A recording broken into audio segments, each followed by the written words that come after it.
Oui, on ne se cache pas. On a très bien démarré les blocs, les derniers blocs avec deux belles victoires à la maison, un bon déplacement. Euh, Ensuite, on a une défaite à Montauban avec une deuxième mi-temps ratée surtout, un match à Dax où on perdait que des 3 points, mais on n'est pas, on fait pas un bon match et on fait une belle demi-heure de jeu, peut-être une des meilleures qu'on a fait de la saison contre Angoulême, là, notre dernier match. Une bonne fin de match, mais au milieu de ça, il y a 30-40 minutes d'une équipe sans aucune maîtrise. Donc on ne se l'est pas caché. Même après les vacances, on est revenu sur ça. On a travaillé, on a échangé pour voir si on n'avait pas eu cette première demi-heure, peut-être on pourrait se dire bon, tout simplement qu'il y avait beaucoup plus de travail que prévu. Mais cette demi-heure nous montre que quand on met les choses en place, qu'on est sérieux, on est capable de faire des très bien joués. Donc on a travaillé sur nos clés, sur la gestion du match, sur une certaine communication, sur certains repères pour accepter que par moments il y aura des temps forts de l'adversaire, mais les gérer beaucoup mieux. On ne peut pas se retrouver à un 24-0 contre après avoir démarré comme ça les matchs. Donc forcément il y a un gros challenge. C'est un match similaire au dernier. Carcassonne vient aussi à chercher des points, un peu en difficulté. Il va venir à nous proposer un énorme combat parce que là, c'est leur survie qui est en jeu, comme Dax, comme Angoulême.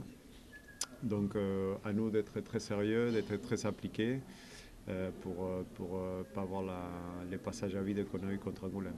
Comment vous sentez le groupe là pour la reprise?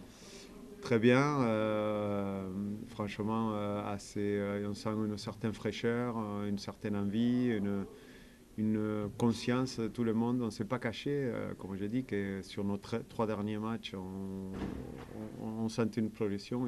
On a fait trois derniers matchs qu'on n'a pas pu être réguliers. Donc envie de se remettre à la marche avant, de progresser. Un peu inquiet, par rapport au groupe en première ligne assez diminué. Comme vous savez, on ne peut pas avoir des jokers financièrement, on ne peut pas l'avoir. Du coup, on est un peu juste en première ligne avec des suspensions, avec des blessures. Donc on sent les groupes un peu concernés par rapport à ça, un peu inquiets. Donc on essayait de travailler, de trouver des solutions.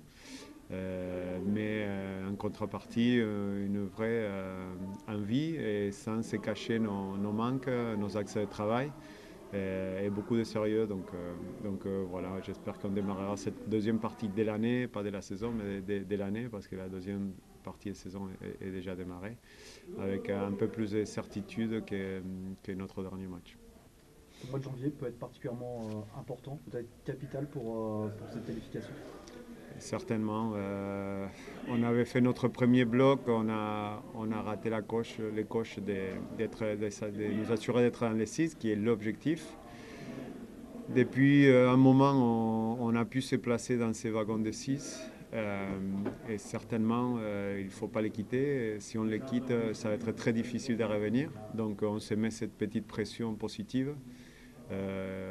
Franchement, dans la semaine, tous les jours, on parle des performances, des progressions dans notre conquête, notre travail dans la zone de contact, nos repères offensifs, défensifs, on travaille sur ça.